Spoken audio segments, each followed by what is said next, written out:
전부 다 체포해. 10월 13일 새벽 텍사스 오스틴에서 전 세계를 뒤흔들 사건이 터졌습니다. 미국 연방수사국이 삼성 반도체 공장을 전격 급습해 무려 423명을 산업 스파이 혐의로 체포한 겁니다. 그중 340명이 한국인 엔지니어였죠.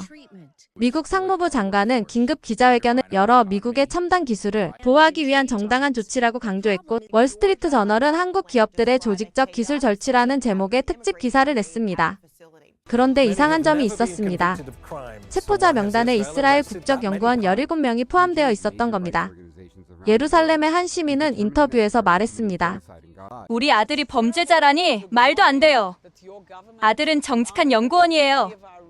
하지만 45일 뒤 모든 피의자가 석방되고 미국 정부가 공식 사과를 하게 됩니다. 그리고 이스라엘은 50년 묵은 빚을 갚기 위해 역사상 가장 파격적인 결정을 내립니다. 과연 무슨 일이 있었던 것일까요? 그 충격적인 이야기 지금 시작됩니다. 이야기를 시작하기 전 영상 아래에 구독과 좋아요 눌러주세요. 제 이름은 리나 코엔입니다. 예루살렘에서 태어나 텔아비브 대학에서 국제정치학을 전공했고, 현재 이스라엘 국가안보회 동아시아 담당 보좌관으로 일하고 있습니다. 저는 그날 새벽 4시에 긴급 호출을 받았습니다. 침대 옆 전화기가 요란하게 울려댔고, 수화기 너머로 들려온 목소리는 긴장감으로 가득했습니다. 리나, 지금 당장 상황실로 오세요.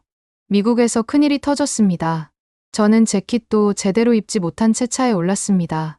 예루살렘의 새벽거리는 고요했지만 제 머릿속은 온갖 시나리오로 복잡했습니다.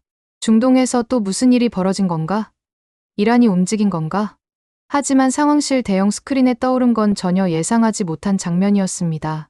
CNN 속보입니다. 텍사스 오스틴에 위치한 삼성전자 반도체 공장에서 연방수사국이 대규모 급습 작전을 벌였습니다. 산업 스파이 혐의로 423명이 체포됐으며 이 중 대다수가 한국 국적으로 알려졌습니다. 저는 화면을 보며 중얼거렸습니다. 또 한국인가? 솔직히 말하면 저는 한국에 대해 좋은 감정이 없었습니다. 아니, 정확히는 편견이 있었다고 해야겠죠. 우리 이스라엘 정보기관은 지난 10년간 동아시아 기술 경쟁을 면밀히 추적해왔고, 그 과정에서 한국 기업들의 공격적인 기술 확보 전략을 여러 번 목격했습니다. 2018년 일본과의 반도체 소재 분쟁, 2021년 대만 엔지니어 대량 스카우트 논란, 2023년 독일 공작기계 업체 인수 시도. 우리는 이 모든 사건을 기록했고, 저는 보고서에 이렇게 썼습니다. 한국은 기술 굶주림이 심각한 국가다. 수단과 방법을 가리지 않는다. 그런데 제 부하 직원 한 명이 다급하게 소리쳤습니다. 리나 보좌관님, 체포자 명단 확인하셨습니까? 아직인데, 왜? 명단에 우리 사람들이 있습니다. 이스라엘 국적이 17명입니다. 저는 그 순간 등골이 서늘해지는 걸 느꼈습니다. 급히 명단을 받아 스크롤을 내렸습니다. 다니엘 레비, 요시 골드만, 사라 베냐민, 모두 제가 아는 이름들이었습니다. 특히 다니엘은 텔아비브 공대 출신의 우수한 물리학자로 2년 전 삼성과의 공동 연구 프로젝트에 참여하기 위해 미국으로 건너간 인재였습니다. 이게 대체 무슨 상황입니까? 저는 즉시 미국 법무부에 연락을 시도했지만 돌아온 건 차가운 공식 답변뿐이었습니다. 이스라엘 정부의 우려는 이해하나 이번 작전은 미국 국가안보와 직결된 사안입니다. 체포된 모든 인원은 적법한 절차에 따라 조사받을 것입니다. 저는 전화를 끊고 다시 뉴스를 켰습니다. 각국의 반응이 쏟아지고 있었습니다. 한국 정부는 즉각 주미 대사를 소환하고 강력히 항의했습니다. 중국은 미국의 기술 패권주의라고 비난했습니다. 일본은 조용히 관망하는 듯했습니다. 그런데 제 시선을 끈 건 미국 상무부 장관의 기자회견이었습니다. 우리는 6개월간 치밀한 내부 조사를 진행했습니다. 삼성 오스틴 공장에서 미국의 최첨단 3나노 공정 기술이 무단으로 유출됐다는 확실한 증거를 확보했습니다. 이는 단순한 기업 간 경쟁이 아닙니다. 국가 차원의 조직적 기술 절취입니다. 장관은 자신만만했습니다. 카메라 플래시가 터지는 가운데 그는 심지어 미소까지 지었습니다. 마치 이번엔 확실한 증거가 있다고 말하는 것 같았습니다. 저는 커피를 한 모금 마시며 생각했습니다. 또 시작이구나. 미국과 한국의 기술 전쟁. 그런데 왜 우리가 여기 끼어든 거지? 다음 날 아침, 저는 우리 외교부로부터 전화를 받았습니다. 리나, 총리께서 당신을 부르십니다. 지금 당장 관저로 오세요. 무슨 일입니까? 체포된 이스라엘인들의 가족들이 총리실 앞에 모여 시위를 하고 있습니다. 언론도 난리입니다. 총리께서 직접 브리핑을 원하십니다. 저는 서둘러 차에 올랐습니다. 창밖으로 예루살렘의 아침 풍경이 지나갔습니다. 올리브 나무들, 돌로 지은 오래된 건물들, 기도하러 가는 사람들. 평화로운 풍경이었지만 제 머릿속은 전혀 평화롭지 않았습니다. 한국. 왜 하필 한국인가? 그리고 왜 우리 사람들이 거기 있었던 거지? 저는 그때 몰랐습니다. 이 사건이 제 인생에서 가장 큰 전환점이 될 줄은. 그리고 제가 한국에 대해 가지고 있던 모든 편견이 산산조각 날 줄은. 차가 총리 관저 정문에 도착했을 때 저는 이미 수십 명의 시위대를 볼 수 있었습니다. 그들은 손에 피켓을 들고 있었습니다. 우리 아들을 돌려주세요. 이스라엘 정부는 무엇을 하고 있습니까? 저는 그 광경을 보며 가슴이 먹먹해졌습니다. 저 사람들에게 다니엘은, 요시는, 사라는 단순한 통계 숫자가 아니었습니다. 소중한 가족이었습니다. 경비원이 정문을 열어주었고 저는 관저 안으로 들어갔습니다. 복도를 걸으며 저는 마음을 가다듬었습니다. 총리 앞에서 감정적으로 굴 수는 없었습니다.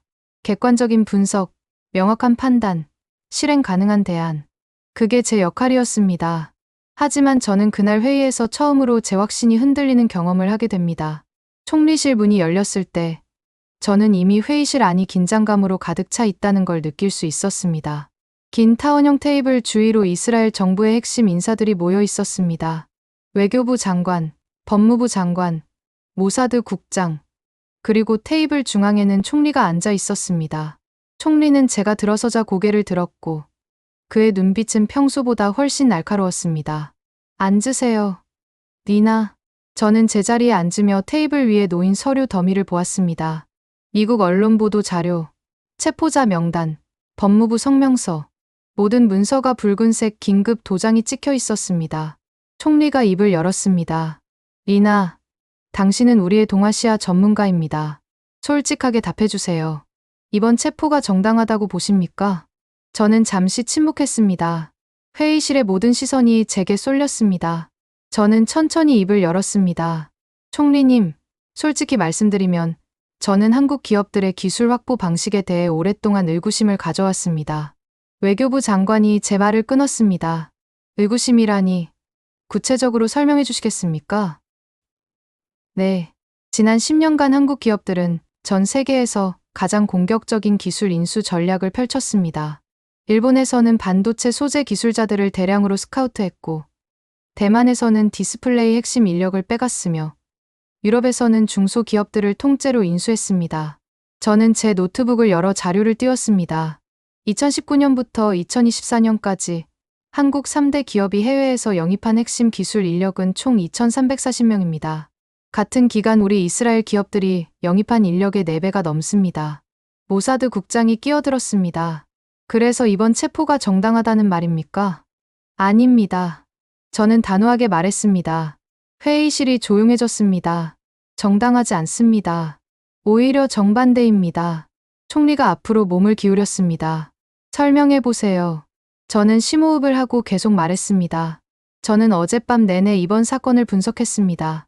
미국 법무부가 공개한 증거 자료, 상무부 성명서, 그리고 체포 과정의 타임라인을 모두 검토했습니다.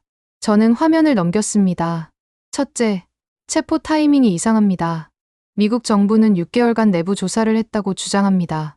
하지만 삼성 오스틴 공장의 보안 시스템은 세계 최고 수준입니다.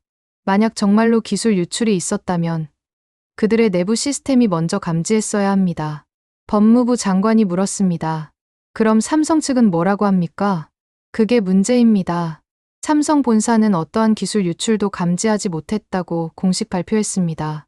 오히려 미국 정부가 압수수색 영장도 없이 공장을 급습했다고 항의하고 있습니다.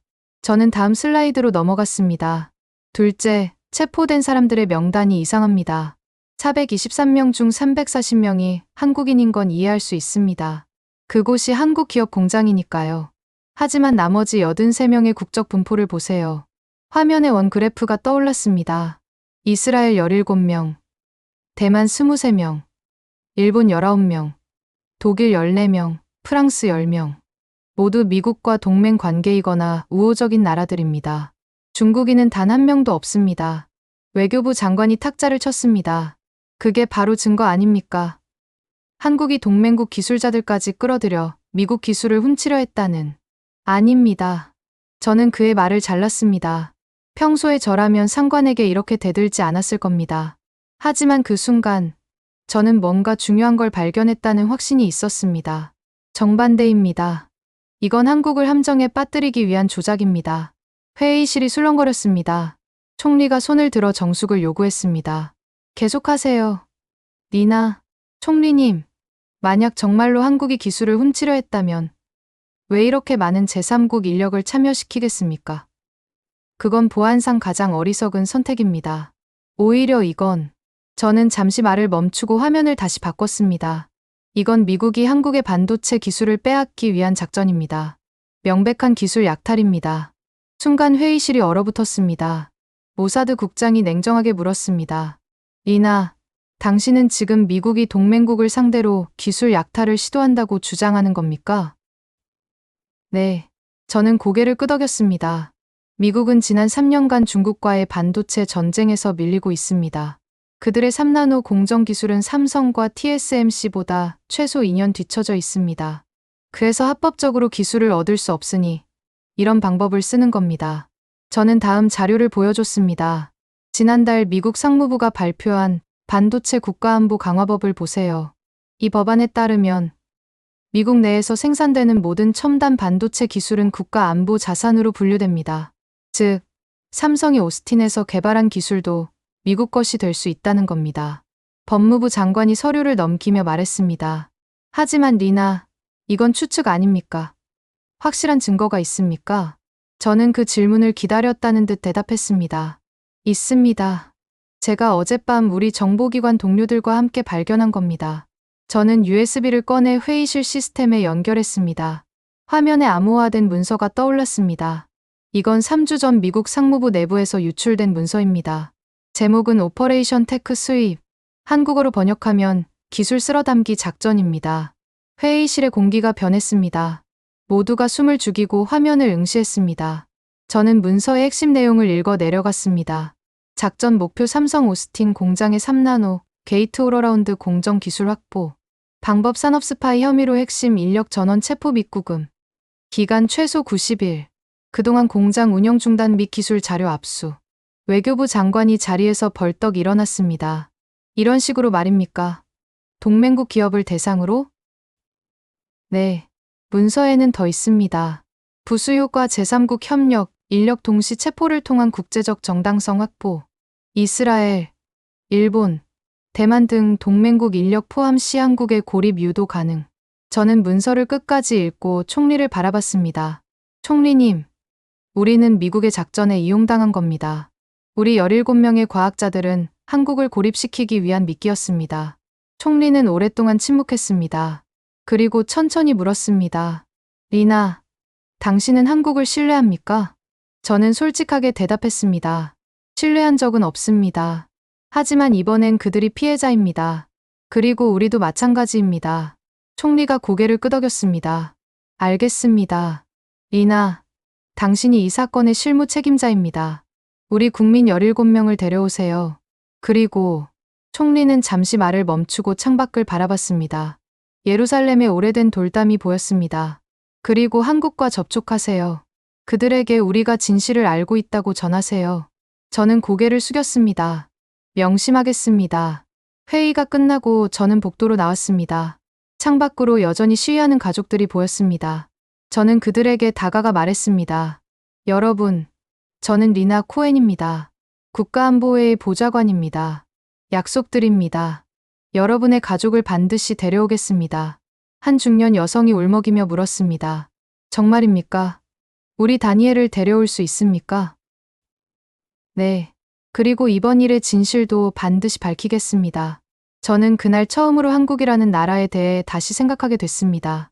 제가 가지고 있던 편견이 흔들리기 시작했습니다. 그날 밤, 저는 사무실에서 한국 대사관으로 전화를 걸었습니다. 수화기 너머로 들려온 목소리는 지쳐 있었지만 저의 말을 듣는 순간 달라졌습니다. 정말입니까? 이스라엘이 우리 편이라는 겁니까? 편이라기보다는 함께 진실을 밝히고 싶습니다. 그렇게 저와 한국의 첫 번째 연결고리가 만들어졌습니다. 한국 대사관과의 통화를 끝낸 저는 곧바로 모사드 본부로 향했습니다. 텔아비브 북쪽에 위치한 그곳은 밤이 되면 더욱 조용해졌습니다. 경비병들이 제 신분증을 확인하고 정문을 열어주었습니다. 엘리베이터를 타고 지하 3층으로 내려갔습니다. 복도를 걸으며 저는 제 결정이 옳았는지 계속 되뇌었습니다. 미국은 우리의 가장 중요한 동맹국입니다. 하지만 동맹이라는 이름으로 우리 국민을 미끼로 쓴 건 용서할 수 없었습니다. 정보분석실 문을 열자 요나단 실장이 저를 기다리고 있었습니다. 그의 책상 위에는 여러 개의 모니터가 켜져 있었고 화면마다 다른 정보들이 흘러가고 있었습니다. 리나, 왔군요. 총리께 보고는 잘했습니까? 네, 실장님. 그런데 제가 회의에서 보여드린 문서, 그게 전부입니까? 요나단은 의미심장한 미소를 지었습니다. 전부라니요? 그건 시작에 불과합니다. 앉으세요.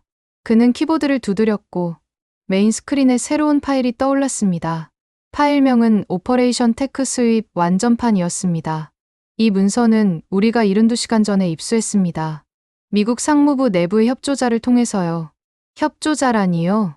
미국에도 양심 있는 공무원들이 있습니다. 특히 이번 작전에 반대했던 사람들이요. 그중 한 명이 우리에게 이걸 건네줬습니다. 저는 화면을 응시했습니다. 문서는 총 247페이지에 달했습니다. 제목 아래에는 붉은 글씨로 최고 기밀, 대통령 승인 필요라고 적혀 있었습니다. 요나단이 페이지를 넘기며 설명했습니다. 리나, 이건 단순한 기술 약탈이 아닙니다. 이건 미국이 지난 18개월간 준비한 체계적인 작전입니다. 첫 번째 섹션이 나타났습니다. 작전 배경 및 필요성이라는 제목이었습니다. 저는 천천히 내용을 읽어 내려갔습니다. 2023년 4분기, 삼성전자는 3나노 게이트 올어라운드 공정 기술 개발에 성공했다. 이는 현재 미국 인텔과 글로벌 파운드리가 보유한 기술보다 최소 24개월 앞선 것으로 평가된다. 이 기술 격차가 지속될 경우 미국의 반도체 주권은 심각한 위협에 직면할 것이다. 요나단이 끼어들었습니다. 24개월이라는 건 반도체 산업에서는 영원한 시간입니다. 그 사이에 시장 판도가 완전히 바뀝니다. 저는 고개를 끄덕이며 계속 읽었습니다. 따라서 본 작전의 목표는 다음과 같다. 첫째, 삼성 오스틴 공장의 핵심 인력을 장기간 격리하여 기술 이전을 차단한다. 둘째, 공장 가동 중단 기간 동안 모든 기술 자료와 설계 도면을 확보한다. 셋째, 확보한 기술을 미국 기업들에게 이전하여 기술 격차를 해소한다. 저는 숨이 막혔습니다. 이건 범죄였습니다. 명백한 국가 주도의 기술 절도였습니다. 요나단이 다음 페이지로 넘어갔습니다. 더 있습니다. 작전 실행 계획을 보세요. 화면에 상세한 타임라인이 나타났습니다. 1단계 내부 고발자 조작. 삼성 오스틴 공장 내부에 기술 유출 의심 정황을 만든다. 연방수사국 요원을 내부 직원으로 위장 투입한다. 저는 눈을 크게 떴습니다. 위장 투입이라니요? 그럼 처음부터 조작이었다는. 계속 읽어보세요. 2단계 증거 수집 및 각색. 정상적인 연구, 개발 활동을 산업 스파이 행위로 해석할 수 있도록 문서를 재구성한다. 특히 한국 본사와의 기술 교류를 불법 유출로 규정한다. 저는 손이 떨리는 걸 느꼈습니다. 3단계 대규모 동시 체포. 한국인뿐만 아니라 제3국 협력 인력도 함께 체포하여 국제적 정당성을 확보한다. 특히 이스라엘, 일본, 대만 등 기술 선진국 인력 포함 시 한국의 국제적 고립을 유도할 수 있다. 제 얼굴이 화끈거렸습니다. 우리 이스라엘 과학자 17명은 정말로 미끼였던 겁니다. 요나단이 조용히 말했습니다. 리나, 당신이 회의에서 추측했던 게 전부 맞았습니다. 아니, 실제는 훨씬 더 치밀했습니다. 저는 다음 페이지를 넘겼습니다. 예상 효과 및 후속 조치라는 섹션이었습니다. 체포 후 90일간 공장 가동을 중단시킨다. 그 기간 동안 미국 상무부와 국방부 합동기술팀이 모든 연구 자료를 분석하고 복제한다. 동시에 인텔, 마이크론, 글로벌 파운드리 등 미국 기업들에게 해당 기술을 이전한다. 저는 자리에서 벌떡 일어났습니다. 이건 강도짓입니다. 맞습니다. 그것도 국가가 주도하는 강도짓이죠. 요나단은 마지막 페이지를 열었습니다. 리스크 관리라는 제목이었습니다. 예상되는 국제적 반발에 대한 대응 방안도 이미 마련되어 있습니다. 한국 정부의 항의는 법적 절차 진행 중이라는 답변으로 일축한다. 한국 기업들의 투자 철수 위협은 국가안보가 우선이라는 원칙으로 대응한다. 제3국의 항의는 공정한 조사 보장 약속으로 무마한다. 저는 화면을 보며 이를 악물었습니다. 모든 게 계획되어 있었습니다. 우리의 분노도 한국의 좌절도 모두 계산된 것이었습니다. 실장님, 이 문서를 총리께 즉시 보고해야 합니다. 이미 했습니다. 총리께서는 당장 내일 아침 긴급 안보회의를 소집하셨습니다. 그리고 리나, 요나단이 제 어깨에 손을 얹었습니다. 당신에게 특별 임무가 있습니다. 한국 정보기관과 직접 접촉하세요. 이 문서를 그들과 공유하십시오. 하지만 이건 우리가 얻은 정보인데. 리나, 우리는 지금 선택의 기로에 섰습니다. 미국의 부당한 행위에 침묵하거나 아니면 오른편에 서거나. 총리께서는 후자를 선택하셨습니다. 저는 심호흡을 했습니다. 그리고 고개를 끄덕였습니다. 다음 날 새벽, 저는 텔아비브의 한 조용한 카페에서 한국 국가정보원 중동 담당 국장을 만났습니다. 그의 이름은 김정훈이었습니다. 50대 초반으로 보이는 그는 날카로운 눈빛을 가지고 있었지만 동시에 깊은 피로가 느껴졌습니다.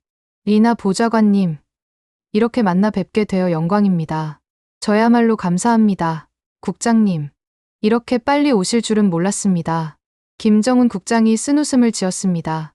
저희로서는 지푸라기라도 잡고 싶은 심정입니다. 텍사스에 억류된 우리 국민 340명. 그들의 가족들이 매일 청와대 앞에서 시위를 하고 있습니다. 저는 가방에서 USB를 꺼냈습니다. 국장님, 이 안에 모든 진실이 담겨 있습니다. 오퍼레이션 테크 수입의 완전판입니다. 김정훈 국장의 눈빛이 변했습니다. 저는 USB를 그에게 건넸습니다. 이건 미국 상무부 내부 문서입니다. 우리 정보기관이 입수했습니다. 이 문서가 증명합니다. 당신네 국민들은 무고합니다. 그리고 우리 17명의 과학자들도 마찬가지입니다. 김정훈 국장은 USB를 받아들며 손이 떨렸습니다. 리나 보좌관님, 왜 우리를 돕는 겁니까? 이스라엘과 미국은 혈맹 아닙니까? 저는 그의 눈을 똑바로 바라봤습니다. 동맹이라는 이름으로 부당한 일을 하는 건 진정한 동맹이 아닙니다. 그리고 저는 잠시 말을 멈췄습니다. 그리고 솔직하게 말했습니다. 저는 한국에 대해 좋은 감정을 가진 적이 없었습니다. 오히려 경계했죠. 하지만 이번 일을 조사하면서 깨달았습니다. 제 편견이 틀렸다는 걸. 김정훈 국장이 고개를 숙였습니다. 감사합니다. 진심으로 감사합니다. 그날 저녁, 저는 사무실로 돌아와 창밖을 바라봤습니다. 예루살렘의 석양이 아름다웠습니다. 그리고 저는 깨달았습니다. 제 안에 있던 한국에 대한 오래된 편견이 무너지고 있다는 걸. 어쩌면 이건 시작일지도 모른다고 생각했습니다. 김정훈 국장과 헤어진 지 사흘이 지났습니다. 그 사이 세계는 급격하게 변하기 시작했습니다.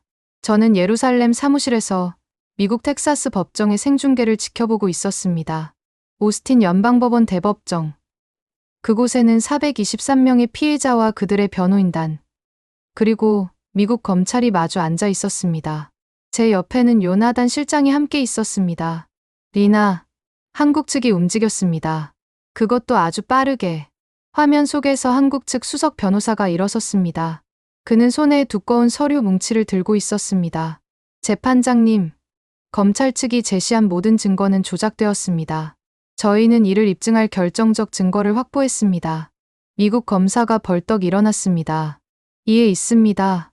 피고 측은 근거 없는 주장으로. 조용히 하십시오. 재판장의 목소리가 법정을 가득 채웠습니다. 60대 후반으로 보이는 재판장은 백발의 엄격한 표정이었지만 그의 눈빛에는 진실을 향한 열망이 있었습니다. 피고 측 변호인, 증거를 제시하십시오. 한국 측 변호사가 고개를 끄덕이고 대형 스크린을 켰습니다. 화면에 익숙한 문서가 나타났습니다. 바로 제가 김정훈 국장에게 전달했던 오퍼레이션 테크 수입 문서였습니다. 저는 숨을 죽였습니다. 변호사가 또렷한 목소리로 말했습니다. 이것은 미국 상무부 내부 문서입니다. 작성일은 2023년 9월 15일, 즉 이번 체포 작전이 있기 18개월 전입니다. 법정이 술렁거렸습니다. 검사의 얼굴이 창백해졌습니다. 이 문서는 처음부터 끝까지 이번 체포가 계획된 작전이었음을 증명합니다. 산업 스파이를 잡은 게 아니라 산업 스파이로 만든 겁니다. 변호사는 문서의 핵심 부분을 하나씩 읽어 내려갔습니다. 내부 고발자 조작, 증거 각색, 제3국 인력 이용 계획, 모든 내용이 적나라하게 공개되었습니다. 재판장의 표정이 굳어졌습니다. 검사, 이 문서의 진위를 확인할 수 있습니까? 검사는 한참을 침묵하다가 힘없이 대답했습니다. 재판장님, 저도 이 문서에 대해 들은 바가 없습니다. 그렇다면 확인하십시오. 지금 당장. 변호사가 다시 입을 열었습니다. 재판장님, 저희는 추가 증거도 가지고 있습니다. 검찰이 제시한 기술 유출 증거라는 이메일들을 분석한 결과입니다. 화면이 바뀌었습니다. 여러 개의 이메일이 나타났습니다. 검찰은 이 이메일들이 불법 기술 유출의 증거라고 주장했습니다. 하지만 실제로는 정상적인 업무 협의 내용입니다. 더 심각한 건 이 이메일들의 메타데이터가 조작되었다는 겁니다. 변호사는 기술 전문가를 증인석으로 불렀습니다. MIT 출신의 사이버 보안 전문가였습니다. 전문가가 증언했습니다. 저는 해당 이메일들의 원본 서버 로그를 분석했습니다. 놀랍게도 이메일 본문이 작성된 날짜와 메타데이터에 기록된 날짜가 다릅니다. 평균 3개월에서 6개월의 차이가 있습니다. 그게 무슨 의미입니까? 누군가 과거의 정상적인 이메일을 가져다가 날짜를 조작하고 일부 문구를 추가해서 마치 기술 유출 증거처럼 만든 겁니다. 법정이 다시 술렁거렸습니다. 방청석에 앉아있던 피해자 가족들이 흐느끼기 시작했습니다. 재판장이 망치를 두드렸습니다. 검사, 이에 대해 해명하십시오. 검사는 아무 말도 할 수 없었습니다. 그의 뒤에 앉아있던 상무부 관계자들이 급히 속삭이기 시작했습니다. 저는 화면을 보며 요나단 실장에게 말했습니다. 실장님, 진실이 밝혀지고 있습니다. 네. 하지만 이건 시작일 뿐입니다. 진짜 싸움은 지금부터입니다. 그의 말이 맞았습니다. 법정 밖에서는 더 큰 변화가 일어나고 있었습니다. 다음 날, 텍사스 법원은 전격적인 결정을 내렸습니다. 체포된 423명 전원 석방, 그리고 조작 증거에 대한 특별 검사 임명. 저는 뉴스를 보며 환호성을 질렀습니다. 우리 17명의 과학자들도 풀려나는 겁니다. 하지만 진짜 충격은 그 다음에 있었습니다. 삼성전자가 긴급 기자회견을 열었습니다. 부회장이 직접 나왔습니다. 삼성전자는 미국 오스틴 공장의 즉각적인 가동 중단을 결정했습니다. 그리고 향후 미국 내 모든 투자 계획을 전면 재검토할 것입니다. 기자들이 웅성거렸습니다. 부회장님, 그럼 계획했던 170억 달러 규모의 텍사스 제2공장 건설은 어떻게 됩니까? 취소입니다. 우리는 더 이상 미국을 신뢰할 수 없습니다. 이어서 SK하이닉스, LG전자가 잇따라 성명을 발표했습니다. 미국 투자 축소, 생산 기지 이전 검토, 기술 협력 중단. 저는 숨이 막혔습니다. 한국 기업들이 총공세로 나온 겁니다. 요나단이 다른 뉴스 채널을 틀었습니다. 리나, 유럽도 움직이고 있습니다. 독일 경제부 장관이 성명을 발표하고 있었습니다. 우리는 미국의 이번 조치에 깊은 우려를 표합니다. 동맹국 기업을 대상으로 한 이런 식의 기술 약탈은 결코 용인될 수 없습니다. 프랑스, 이탈리아, 네덜란드가 잇따라 비슷한 입장을 밝혔습니다. 제 전화기가 울렸습니다. 김정은 국장이었습니다. 리나 보좌관님, 우리 국민들이 모두 풀려났습니다. 당신 덕분입니다. 축하드립니다, 국장님. 하지만 이건 우리 모두의 승리입니다. 리나 보좌관님, 한 가지 여쭤봐도 될까요? 네, 말씀하세요. 당신네 이스라엘은 왜 우리를 도왔습니까? 미국과의 관계가 악화될 수도 있는데. 저는 잠시 침묵했습니다. 그리고 솔직하게 대답했습니다. 국장님, 솔직히 말하면 저는 한국을 좋아한 적이 없었습니다. 오히려 경계하고 의심했죠. 하지만 이번 일을 겪으며 깨달았습니다. 부당함 앞에서 침묵하는 건 공범이 되는 거라는 걸. 전화기 너머로 김정은 국장의 숨소리가 들렸습니다. 감사합니다. 진심으로 감사합니다. 그리고 리나 보좌관님. 네. 우리 한국 사람들은 은혜를 잊지 않습니다. 언젠가 반드시 갚겠습니다. 전화를 끊은 후 저는 창밖을 바라봤습니다. 예루살렘의 밤하늘에 별들이 빛나고 있었습니다. 그날 밤, 전 세계 소셜미디어가 들끓었습니다. 해시태그 정의는 승리한다. 한국을 지지한다. 기술 약탈 반대가 전 세계 트렌드 1위에 올랐습니다. 저는 그 광경을 보며 처음으로 느꼈습니다. 한국에 대한 일이라는 단어를. 그들은 부당함에 맞서 싸웠고 세계는 그들의 편이 되었습니다. 다음 날 아침 총리가 저를 다시 불렀습니다. 리나, 잘했습니다. 우리 국민들이 돌아옵니다. 감사합니다, 총리님. 그런데 리나, 이제 우리가 해야 할 일이 있습니다. 무슨 일입니까? 총리는 오래된 서류철을 꺼내 제 앞에 놓았습니다. 표지에는 욤키푸르 전쟁 1973이라고 적혀 있었습니다. 리나, 우리에게도 갚아야 할 빚이 있습니다. 52년 묵은 빚이. 저는 서류철을 펼쳤습니다. 그리고 그 안에 담긴 이야기에 충격을 받았습니다. 한국. 그들은 52년 전 우리를 도왔습니다. 이제 우리가 갚을 차례였습니다. 총리가 건넨 서류철은 묵직했습니다. 표지에는 누렇게 바랜 종이에 히브리어로 욤키푸르 전쟁 비밀 문서라고 적혀 있었습니다. 저는 조심스럽게 첫 페이지를 넘겼습니다. 1973년 10월 6일. 욤키푸르. 우리의 가장 신성한 속죄일에 이집트와 시리아가 동시에 쳐들어왔습니다. 저도 역사책으로 배웠던 내용이었습니다. 하지만 제가 모르는 이야기가 있었습니다. 총리가 조용히 말했습니다. 리나, 그 전쟁 당시 우리는 멸망 직전까지 갔었습니다. 탄약이 바닥났고 전투기 연료도 떨어졌습니다. 미국의 긴급 지원이 있었다는 건 다들 알고 있죠. 하지만 그는 잠시 말을 멈추고 창밖을 바라봤습니다. 또 다른 나라가 우리를 도왔습니다. 그것도 아무도 모르게. 저는 서류를 계속 넘겼습니다. 그리고 한 페이지에서 멈췄습니다. 1973년 10월 12일자 외교부 극비 전문이었습니다. 대한민국 박정희 대통령으로부터 긴급 제안이 왔습니다. 의료품 500톤, 군용 텐트 2만 개, 그리고 현금 500만 달러를 즉시 지원하겠다는 내용입니다. 저는 눈을 크게 떴습니다. 총리님, 이게 정말입니까? 계속 읽어보세요. 다음 페이지에는 당시 골다 메이어 총리의 친필 메모가 있었습니다. 한국, 우리는 그들과 외교 관계도 없다. 그런데 왜 돕는다는 건가? 대가를 요구하는가? 그 아래에 외교부 장관의 답변이 적혀 있었습니다. 아무런 대가도 요구하지 않습니다. 다만 이 지원이 비밀로 유지되기를 원한다고 합니다. 아랍 국가들과의 관계 때문이라고.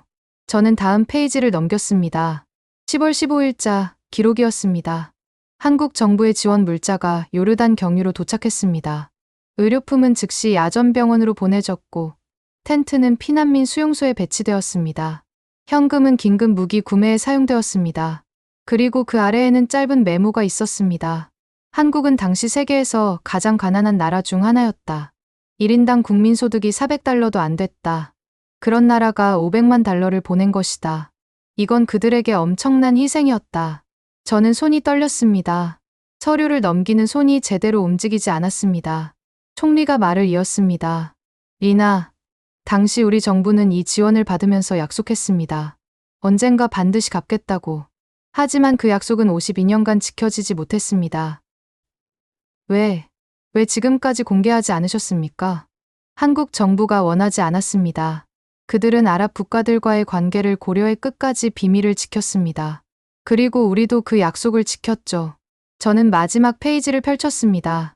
1973년 10월 28일, 전쟁이 끝난 직후 골다 메이어 총리가 박정희 대통령에게 보낸 비밀 친서였습니다. 박정희 대통령 각하께, 각하와 대한민국 국민의 은혜를 우리 이스라엘 국민은 영원히 잊지 않을 것입니다. 가장 어두운 순간에 손을 내밀어 주신 그 용기를 우리는 기억할 것입니다. 언젠가 대한민국이 어려움에 처한다면 우리 이스라엘이 반드시 그 빚을 갚겠습니다. 저는 서류철을 덮고 총리를 바라봤습니다. 제 눈에 눈물이 고였습니다. 총리님, 지금이 그 약속을 지킬 때입니까? 총리가 고개를 끄덕였습니다. 네, 52년이 걸렸지만 이제 우리가 갚을 차례입니다. 다음 날 이스라엘 총리실에서 긴급 기자회견이 열렸습니다. 전 세계 언론이 몰려들었습니다. 무슨 발표가 있을지 모두가 궁금해했습니다. 총리가 단상에 올랐습니다. 그의 손에는 오래된 서류철이 들려 있었습니다. 신사숙녀 여러분, 오늘 저는 52년간 비밀로 지켜진 이야기를 공개하려 합니다. 플래시가 터졌습니다. 카메라 셔터 소리가 회견장을 가득 채웠습니다. 1973년 욤키푸르 전쟁 당시 우리 이스라엘은 존망의 위기에 처했습니다. 그때 한 나라가 우리를 도왔습니다. 대한민국입니다. 회견장이 술렁거렸습니다. 총리는 당시의 기록들을 하나씩 공개했습니다. 박정희 대통령의 지원 결정, 비밀 수송 작전, 골다 메이어 총리의 감사 친서, 모든 것이 공개되었습니다. 여러분, 당시 한국은 세계에서 가장 가난한 나라 중 하나였습니다. 6.25 전쟁의 상처가 채 아물지도 않았던 시기였습니다. 그런데도 그들은 우리를 도왔습니다. 대가도 조건도 없이. 총리의 목소리가 떨렸습니다. 골다 메이어 총리는 편지에 이렇게 썼습니다. 언젠가 대한민국이 어려움에 처한다면 우리 이스라엘이 반드시 그 빚을 갚겠다. 신사숙녀 여러분, 그 시간이 바로 지금입니다. 회견장이 조용해졌습니다. 최근 미국이 한국을 상대로 부당한 기술 약탈을 시도했습니다. 우리 이스라엘 국민 17명도 그 과정에서 피해를 입었습니다.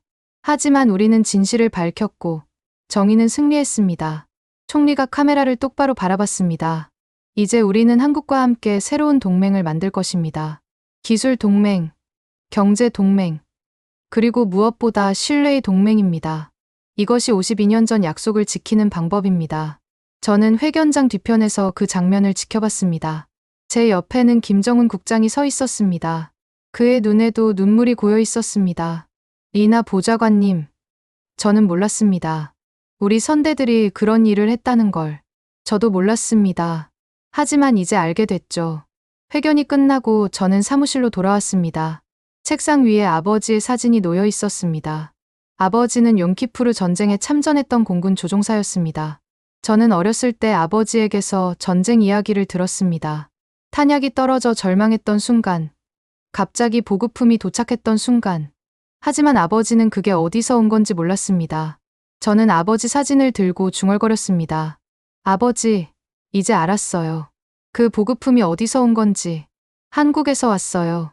우리가 지도에서 사라질 뻔했을 때 그들이 우리를 구해줬어요. 제 전화기가 울렸습니다. 제 친구 사라였습니다. 그녀는 텔아비브 대학 교수로 항상 객관적이고 냉정한 사람이었습니다. 리나, 방금 뉴스 봤어.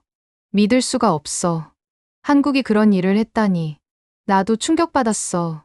리나, 너 한국에 대해 항상 부정적이었잖아. 기억나? 작년에 너랑 논쟁했던 거. 한국 기업들이 너무 공격적이라고 했잖아. 저는 쓴웃음을 지었습니다. 기억해. 그때 내가 틀렸어. 완전히. 사람은 변할 수 있나 봐. 너 같은 사람도. 전화를 끊고 저는 창밖을 바라봤습니다. 예루살렘의 석양이 아름다웠습니다. 그리고 저는 처음으로 깨달았습니다. 원망의 시대는 끝났다는 걸. 이제는 은혜를 갚을 차례라는 걸. 그날 밤, 저는 오래된 일기장을 꺼냈습니다. 2018년에 쓴 글이었습니다. 한국은 신뢰할 수 없는 나라다. 그들은 기술에 굶주려 있고 수단과 방법을 가리지 않는다. 우리는 그들을 경계해야 한다. 저는 펜을 들고 그 아래에 새로운 문장을 썼습니다. 2025년 4월. 나는 틀렸다. 한국은 52년 전 우리를 구했다. 그리고 지금 우리가 그들의 편이 될 차례다.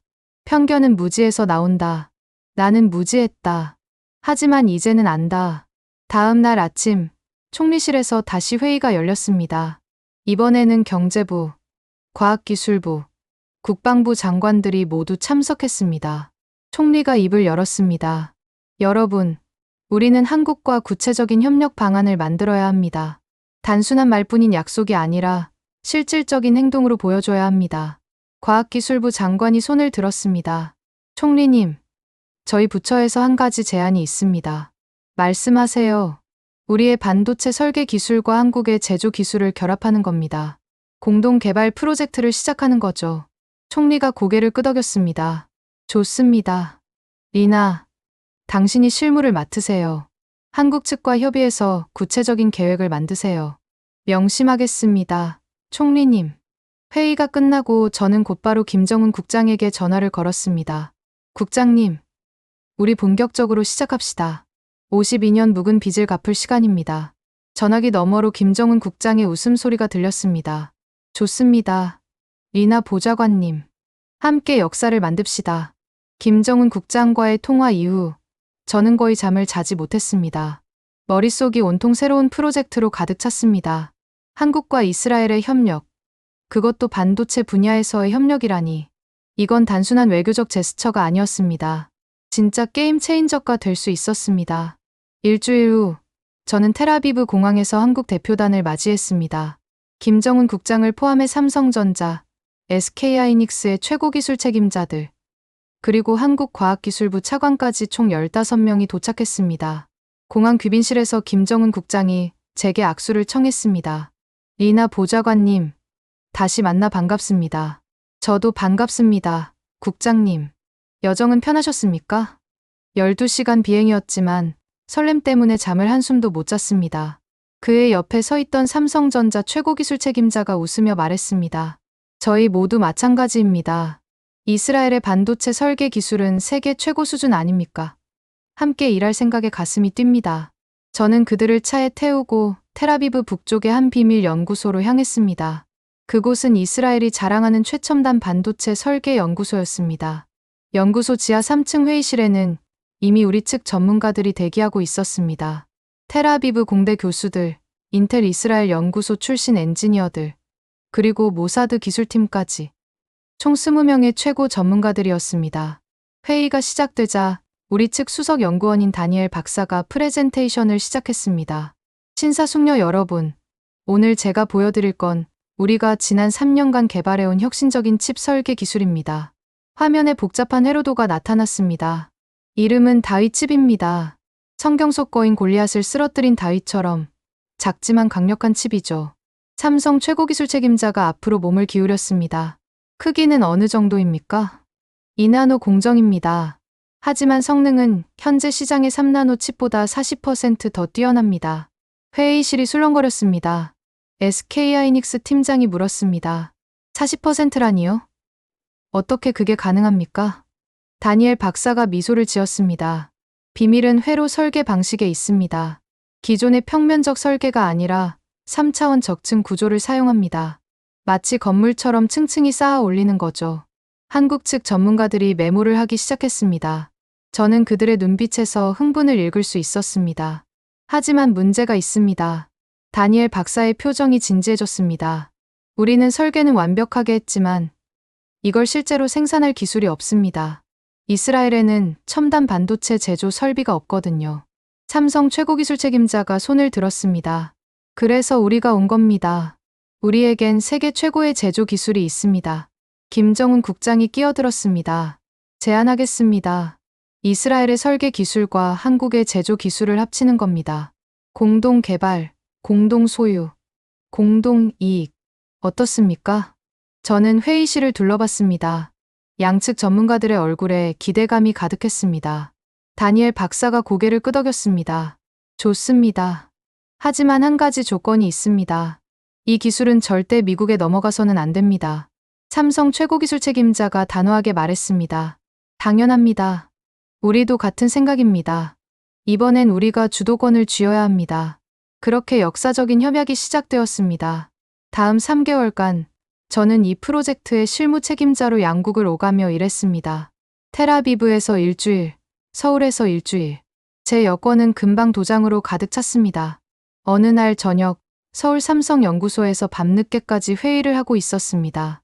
한국 엔지니어들의 열정은 놀라웠습니다. 그들은 밤 11시가 넘어도 집에 가지 않고 계속 일했습니다. 한 젊은 엔지니어가 저에게 커피를 건네며 말했습니다. 리나 보좌관님, 커피 드세요. 밤이 길 것 같은데. 고맙습니다. 근데 여러분은 가족이 안 기다립니까? 그가 웃으며 대답했습니다. 저희 한국 사람들은 이런 말이 있습니다. 하늘은 스스로 돕는 자를 돕는다. 우리가 열심히 해야 성공할 수 있어요. 저는 그의 눈빛에서 무언가를 보았습니다. 굴하지 않는 의지, 포기하지 않는 집념. 바로 이게 한국이 가난한 나라에서 선진국으로 도약한 이유구나 싶었습니다. 그날 밤, 드디어 시제품이 완성되었습니다. 다니엘 박사가 손바닥만 한 칩을 들어 올렸습니다. 신사숙녀 여러분, 이게 바로 다윗칩입니다. 이스라엘의 두뇌와 한국의 손이 만든 작품입니다. 박수가 터져 나왔습니다. 저도 함께 박수를 쳤습니다. 그리고 가슴이 벅차올랐습니다. 하지만 진짜 시험은 성능 테스트였습니다. 일주일 후, 텔아비브 연구소에서 공식 성능 테스트가 진행되었습니다. 양국 전문가들이 모두 모였고 긴장감이 감돌았습니다. 테스트 결과가 화면에 나타났습니다. 처리 속도, 현재 최고 성능 칩보다 43% 향상, 전력 소비 35% 감소, 발열 40% 감소, 회의실이 환호성으로 가득 찼습니다. 성공이었습니다. 완벽한 성공이었습니다. 김정은 국장이 제 손을 꽉 잡았습니다. 리나 보좌관님, 우리가 해냈습니다. 네, 우리가 해냈습니다. 저는 그 순간 깨달았습니다. 과거의 제 편견이 얼마나 어리석었는지. 한국은 경계해야 할 대상이 아니었습니다. 함께 미래를 만들어갈 동반자였습니다. 2주 후, 예루살렘과 서울에서 동시에 기자회견이 열렸습니다. 이스라엘 총리와 한국 대통령이 화상으로 연결되어 함께 발표했습니다. 우리는 오늘 새로운 반도체 동맹을 선언합니다. 이름은 K-테크 얼라이언스입니다. 화면에 다윗칩의 이미지가 나타났습니다. 이 작은 칩이 세계를 바꿀 것입니다. 이건 단순한 기술이 아닙니다. 신뢰와 협력의 상징입니다. 기자들이 질문을 쏟아냈습니다. 미국의 반응이 우려되지 않습니까? 이스라엘 총리가 단호하게 대답했습니다. 우리는 누구의 허락도 필요 없습니다. 이건 주권국가들의 정당한 협력입니다. 한국 대통령이 덧붙였습니다. 기술은 독점의 대상이 아닙니다. 협력의 도구입니다. 우리는 이 원칙을 지킬 것입니다. 그날 저녁, 저는 예루살렘 사무실에서 세계 각국의 반응을 지켜봤습니다. 중국이 먼저 반응했습니다. 한국과 이스라엘의 협력을 환영한다. 기술 패권주의에 맞서는 정당한 행동이다. 유럽연합도 성명을 냈습니다. 다자간 기술 협력의 모범 사례다. 유럽도 참여를 검토할 것이다. 일본은 조심스럽게 긍정적인 반응을 보였습니다. 하지만 미국의 반응은 차갑했습니다. 우려스러운 움직임이다. 동맹국들과 충분한 협의가 필요하다. 저는 뉴스를 보며 중얼거렸습니다. 미국, 이제 당신들 마음대로 안 됩니다. 작은 나라들도 힘을 합치면 거인을 이길 수 있어요. 제 전화기가 울렸습니다. 다니엘 박사였습니다. 리나, 축하합니다. 우리가 역사를 만들었어요. 다니엘, 이건 시작일 뿐입니다. 앞으로 더 많은 일을 할 겁니다. 리나, 솔직히 말할게요. 저도 처음에는 한국과의 협력을 반대했어요. 기술 유출이 걱정됐거든요. 하지만 제가 틀렸어요. 그들은 최고의 파트너였어요. 저는 웃으며 대답했습니다. 저도 같은 생각입니다. 저도 틀렸었어요. 전화를 끊고 저는 창밖을 바라봤습니다. 예루살렘의 밤하늘에 별들이 빛나고 있었습니다. 제 책상 위에는 다윗칩 샘플이 놓여 있었습니다. 작은 칩이었지만 그 안에는 두 나라의 꿈이 담겨 있었습니다. 저는 그 칩을 손에 들고 생각했습니다. 성경 속 다윗이 돌멩이 하나로 거인 골리앗을 쓰러뜨렸듯이 이 작은 칩이 미국이라는 거인을 흔들 수 있을까? 아니, 흔들어야 했습니다. 기술 패권주의는 끝나야 했습니다. 그날 밤, 저는 프로젝트 보고서를 작성하며 마지막 문장을 이렇게 썼습니다. K-테크 얼라이언스는 단순한 기술 협력이 아니다. 이것은 신뢰의 동맹이다. 52년 전 한국이 우리를 구했고, 이제 우리가 함께 미래를 만든다. 과거의 빚을 갚는 것이 아니라 새로운 역사를 쓰는 것이다. 보고서를 제출하고 저는 집으로 돌아왔습니다. 아버지의 사진 앞에 섰습니다. 아버지, 보고 계세요? 52년 전 우리를 도왔던 그 나라와 지금 저희가 함께 일하고 있어요. 이제 원망의 시대는 끝났어요. 협력의 시대가 시작됐어요. 다윗칩 발표 후 일주일이 지났을 무렵 상황이 급변하기 시작했습니다. 저는 그날 아침 긴급 전화를 받았습니다. 외교부 장관이었습니다. 리나, 지금 당장 관저로 오세요. 미국 대사가 총리를 만나겠다고 합니다. 무슨 일입니까? 좋지 않은 소식입니다. 서둘러 주세요. 저는 급히 차를 몰아 총리 관저로 향했습니다.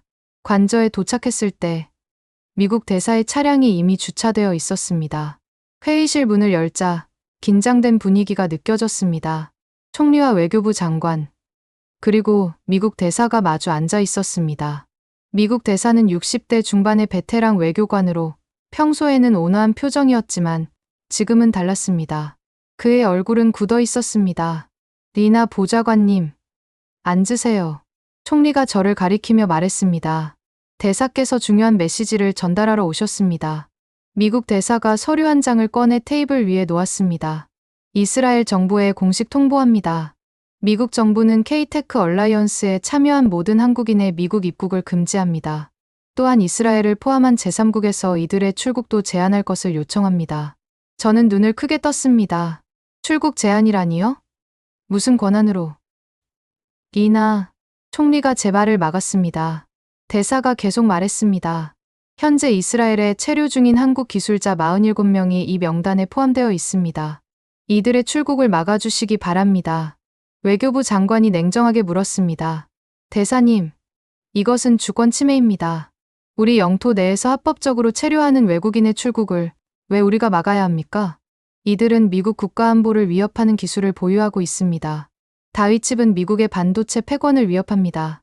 저는 참지 못하고 말했습니다. 위협이라니요? 이건 정당한 기술 개발입니다. 미국이 독점할 권리는 없습니다. 대사가 저를 날카롭게 쳐다봤습니다. 리나 보좌관, 당신은 동맹의 의미를 잊은 것 같습니다. 아닙니다. 동맹은 일방적 복종이 아닙니다. 상호 존중입니다. 총리가 손을 들어 대화를 멈췄습니다. 대사님, 우리는 귀국 정부의 요청을 받아들일 수 없습니다. 한국 기술자들의 출국을 막지 않을 것입니다. 대사의 표정이 더욱 굳어졌습니다. 그렇다면 결과에 대한 책임은 이스라엘 정부에 있습니다. 그는 서류를 챙겨 일어섰습니다. 스문의 시간 드리겠습니다. 재고하시기 바랍니다. 대사가 나간 후 회의실에 무거운 침묵이 흘렀습니다. 외교부 장관이 한숨을 쉬었습니다. 총리님, 미국을 적으로 돌리는 건 위험합니다. 하지만 옳은 일을 해야 합니다. 총리가 단호하게 말했습니다. 리나, 즉시 한국 대표단에 연락하세요.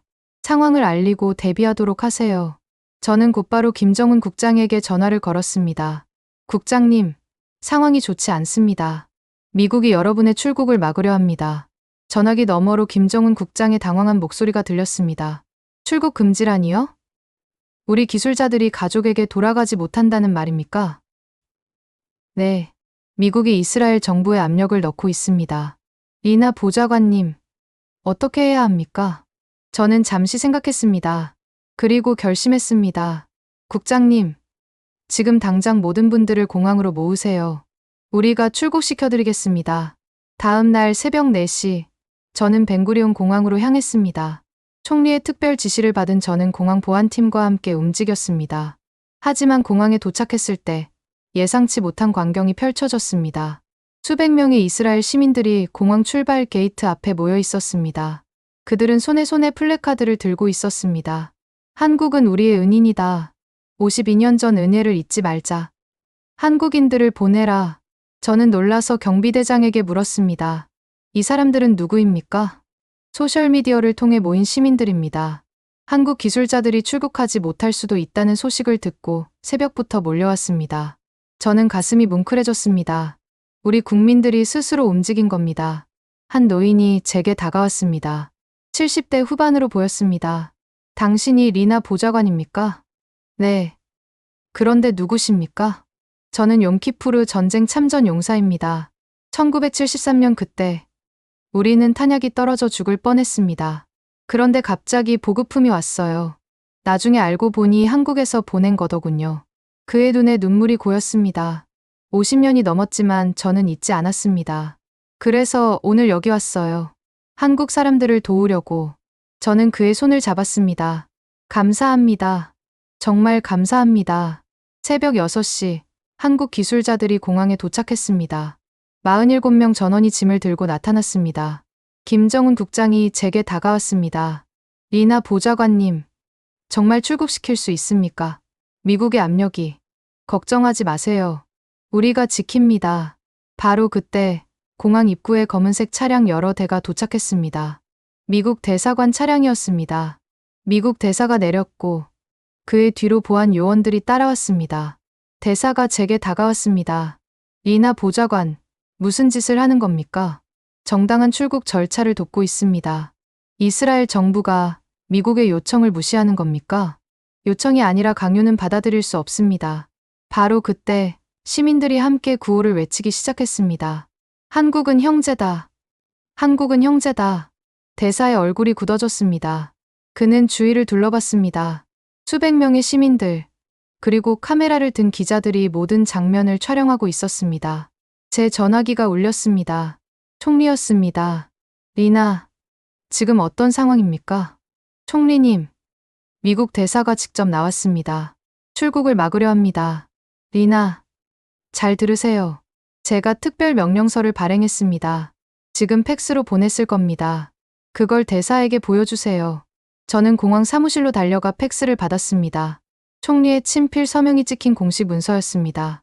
이스라엘 정부는 합법적으로 체류한 모든 외국인의 자유로운 출국을 보장한다.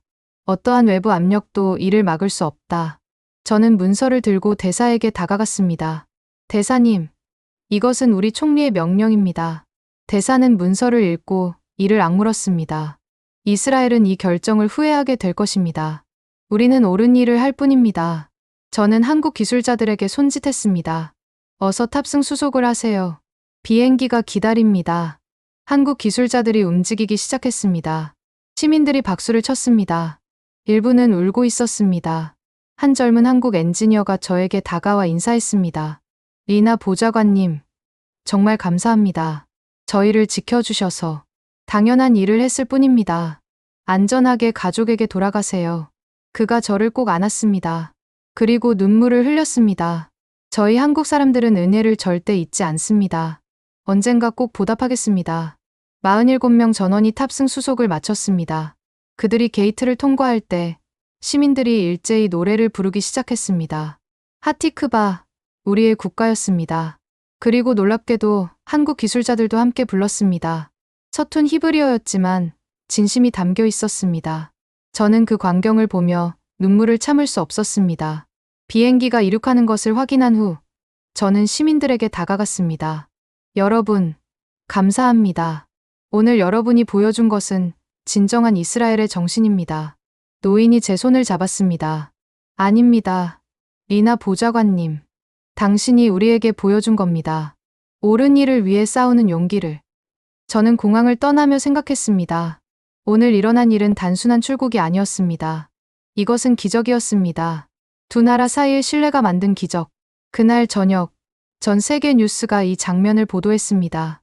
이스라엘 시민들이 한국 기술자들의 출국을 위해 공항에 모였다. 52년 전 은혜를 잊지 않는 감동적인 장면.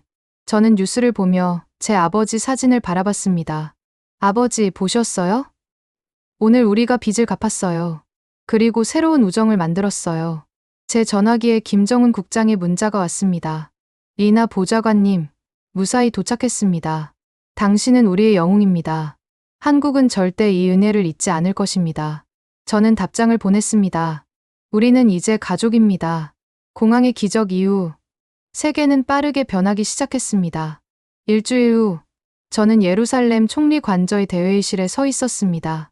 오늘은 역사적인 날이었습니다. 한국과 이스라엘이 공식적으로 새로운 동맹을 선언하는 날이었으니까요. 회의실에는 양국의 핵심 인사들이 모여 있었습니다. 한국에서는 대통령 특사와 외교부 장관, 과학기술부 장관이 왔고 우리 측에서는 총리와 강요들이 참석했습니다. 김정은 국장도 함께였습니다. 그는 제 옆자리에 앉아 긴장한 표정으로 회의 시작을 기다리고 있었습니다. 리나 보좌관님, 떨립니다. 정말로 이 일이 벌어지는 건가 싶어요. 저도 마찬가지입니다. 3개월 전만 해도 상상도 못했던 일이죠. 총리가 단상에 올랐습니다. 회의실이 조용해졌습니다. 신사숙녀 여러분, 오늘 우리는 역사를 만들기 위해 모였습니다. 총리는 잠시 말을 멈추고 회의실을 둘러봤습니다. 52년 전 우리 이스라엘이 존망의 위기에 처했을 때 대한민국이 손을 내밀었습니다. 아무도 모르게, 대가도 없이. 오늘 우리는 그 은혜를 갚고자 합니다. 아니, 갚는 것을 넘어서 새로운 미래를 함께 만들고자 합니다. 한국 대통령 특사가 일어났습니다.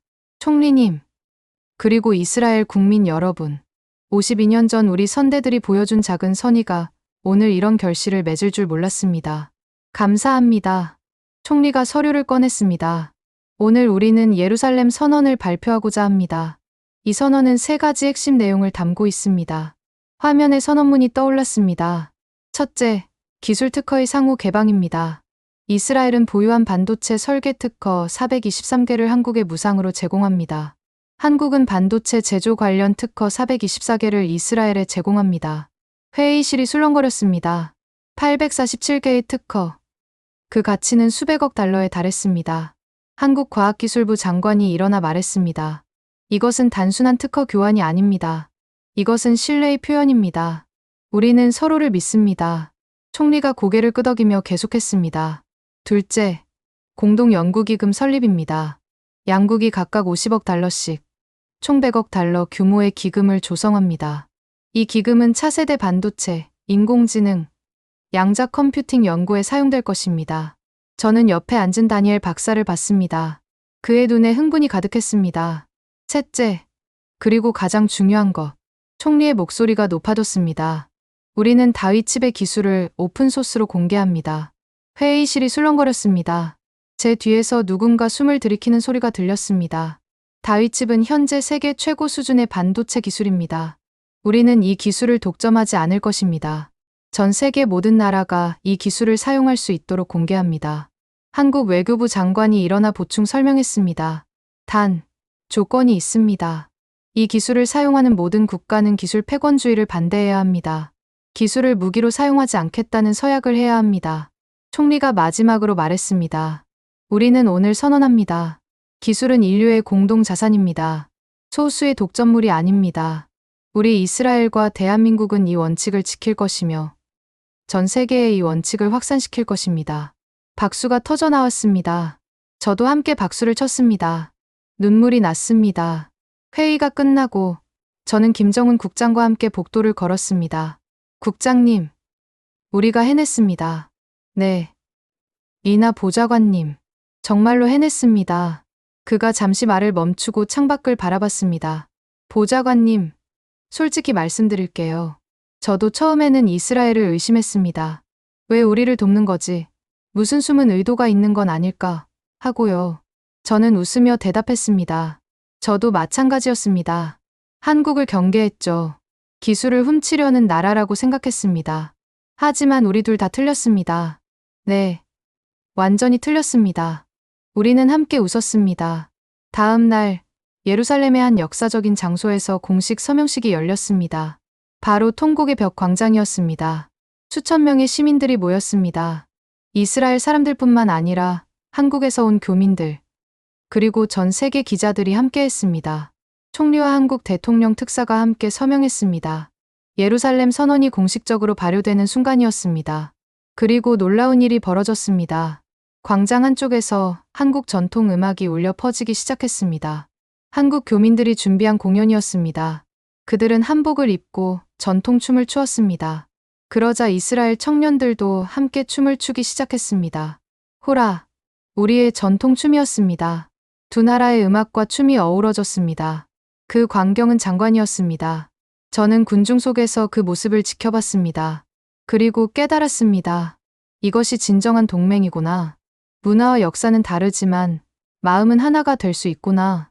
공연이 끝나고 한 노인이 제게 다가왔습니다. 공항에서 봤던 용키푸르 전쟁 참전 용사였습니다.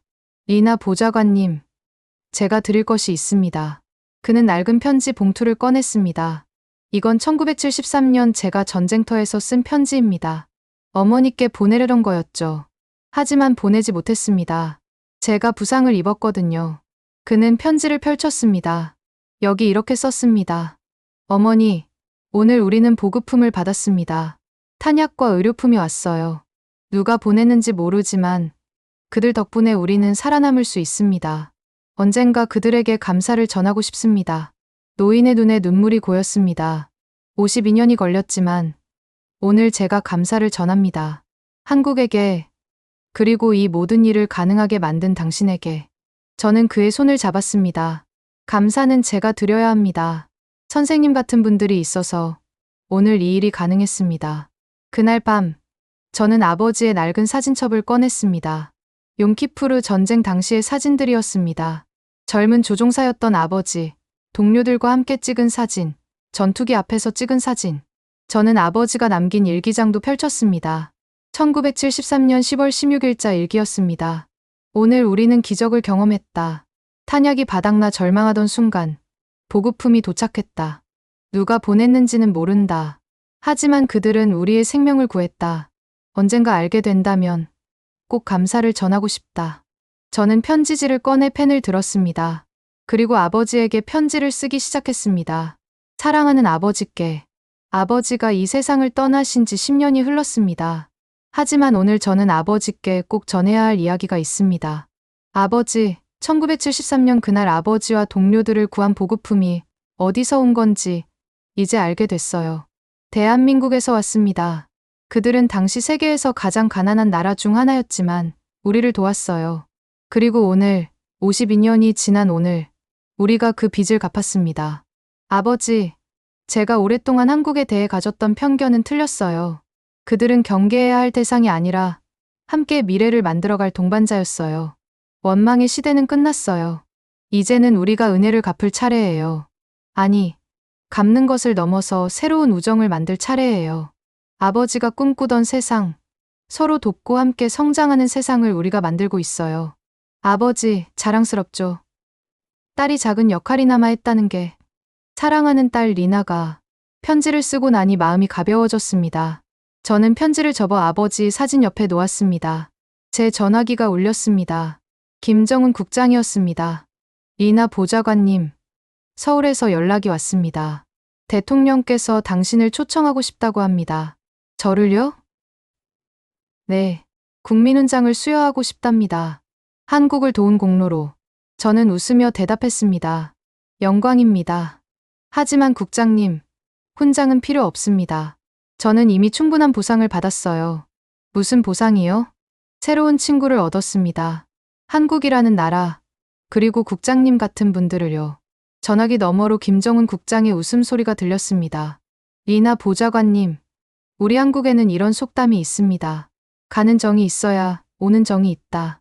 당신이 우리에게 정을 보여줬으니 이제 우리가 보답할 차례입니다. 국장님, 이건 보답이 아닙니다. 이건 우정입니다. 맞습니다. 우정이죠. 전화를 끊고 저는 창밖을 바라봤습니다. 예루살렘의 밤하늘에 별들이 빛나고 있었습니다. 2개월 후 예루살렘 선언의 효과가 나타나기 시작했습니다. 독일이 K-테크 얼라이언스 가입을 신청했습니다. 이어서 프랑스, 이탈리아, 일본이 줄을 이었습니다. 심지어 대만도 참여 의사를 밝혔습니다. 다이칩의 오픈소스 기술을 활용한 제품들이 쏟아져 나왔습니다. 가격은 기존 제품의 절반, 성능은 2배. 세계 시장이 바뀌기 시작했습니다. 미국은 결국 자신들의 잘못을 인정하고 공식 사과를 발표했습니다. 그리고 K-테크 얼라이언스의 옵서버 자격으로 참여하겠다고 요청했습니다. 세계는 변하고 있었습니다. 6개월 후 저는 서울을 방문했습니다. 청와대에서 국민훈장 수여식이 열렸습니다. 한국 대통령이 직접 훈장을 달아주며 말했습니다. 리나 코엔 보좌관님, 당신은 단순히 우리를 도운 게 아닙니다. 당신은 세계의 새로운 가능성을 보여줬습니다. 작은 나라들도 힘을 합치면 거대한 변화를 만들 수 있다는 거요. 저는 고개를 숙여 인사했습니다. 과분한 영광입니다. 하지만 저는 제가 해야 할 일을 했을 뿐입니다. 수여식이 끝나고 저는 서울 시내를 걸었습니다. 광화문 광장, 청계천, 남산타워, 모든 것이 새로웠습니다. 그리고 깨달았습니다. 이 도시가, 이 나라가 얼마나 먼 길을 걸어왔는지. 전쟁의 폐허에서 선진국으로, 가난에서 풍요로. 저녁에 김정은 국장과 함께 한강을 걸었습니다. 리나 보좌관님, 이제 돌아가시는군요. 네. 내일 비행기입니다. 아쉽습니다. 하지만 곧 다시 만나겠죠? 물론입니다. 우리는 이제 가족이니까요. 김정은 국장이 제 손을 잡았습니다. 리나 보좌관님, 진심으로 감사합니다. 당신이 없었다면 오늘의 우리는 없었을 겁니다. 아닙니다. 국장님. 저는 다리를 놓았을 뿐입니다. 건너간 건 우리 모두입니다. 다음 날 인천공항에서 저는 마지막으로 서울을 바라봤습니다. 6개월 전 저는 이 나라를 경계했습니다. 하지만 지금은 사랑합니다. 비행기가 이륙했습니다. 창밖으로 서울의 야경이 보였습니다. 빛나는 도시, 꿈을 꾸는 나라. 저는 노트를 꺼내 마지막 문장을 썼습니다. 편견은 무지에서 나온다. 하지만 용기는 진실에서 나온다. 나는 무지했지만 진실을 마주할 용기를 냈다. 그리고 새로운 세계를 발견했다. 원망의 시대는 끝났다. 이제는 우리가 함께 미래를 만들 차례다. 예루살렘으로 돌아가는 12시간의 비행 동안 저는 지난 6개월을 되돌아봤습니다. 오스틴의 새벽, 총리 관저의 결단, 봉인된 문서의 발견, 법정의 역전, 52년 묵은 비밀, 다윗 집의 탄생, 공항의 기적, 그리고 예루살렘 선언. 모든 것이 기적 같았습니다. 하지만 저는 이제 압니다. 기적은 하늘에서 떨어지는 게 아니라는 걸. 기적은 사람들이 만드는 거라는 걸. 비행기가 벤구리온 공항에 착륙했습니다. 저는 예루살렘 집으로 돌아왔습니다. 책상 위 아버지 사진 옆에는 여전히 제가 쓴 편지가 놓여 있었습니다. 저는 새로운 편지지를 꺼냈습니다. 그리고 쓰기 시작했습니다. 아버지, 저 돌아왔어요. 긴 여정이었지만 보람찼어요. 아버지가 52년 전 받았던 은혜, 우리가 갚았어요. 그리고 새로운 시작을 만들었어요. 이제 세계는 달라질 거예요. 기술 패권주의의 시대는 끝나고 협력의 시대가 올 거예요. 작은 나라들이 힘을 합쳐 큰 변화를 만들 거예요. 아버지, 자랑스럽죠? 원망의 시대는 끝났어요. 이젠 우리가 은혜를 갚을 차례예요. 아니, 이미 갚았어요. 그리고 이제는 함께 미래를 만들 거예요. 지금까지 리나 코엔의 특별한 여정을 들어보셨습니다. 편견을 깨고 진실을 마주한 한 외교관의 용기 있는 이야기였는데요. 52년 전 가난했던 한국이 위기에 처한 이스라엘을 도왔고 그 은혜가 반세기를 넘어 새로운 동맹으로 되돌아온 감동적인 실화였습니다. 혹시 여러분도 어떤 나라나 사람에 대해 선입견을 가지고 계신가요? 아니면 주변에 부당한 대우를 받는 분들이 있으신가요? 이 이야기가 누군가에게 용기와 희망이 되길 바랍니다. 그리고 우리 사회가 더 많은 사람들이 진실과 정의를 위해 목소리를 낼 수 있는 곳이 되길 소망합니다. 작은 나라도 힘을 합치면 세상을 바꿀 수 있습니다. 한국과 이스라엘이 보여준 것처럼 말이죠. 오늘 이야기가 마음에 드셨다면 좋아요와 구독 부탁드립니다. 대한민국의 저력을 알리고 싶은 누군가에게 이 이야기가 자랑스러운 등불이 될 수 있도록 널리 공유해 주세요. 다음에도 대한민국의 숨은 이야기, 마음을 움직이는 감동으로 찾아뵙겠습니다. 뷰티풀 코리아였습니다. 감사합니다.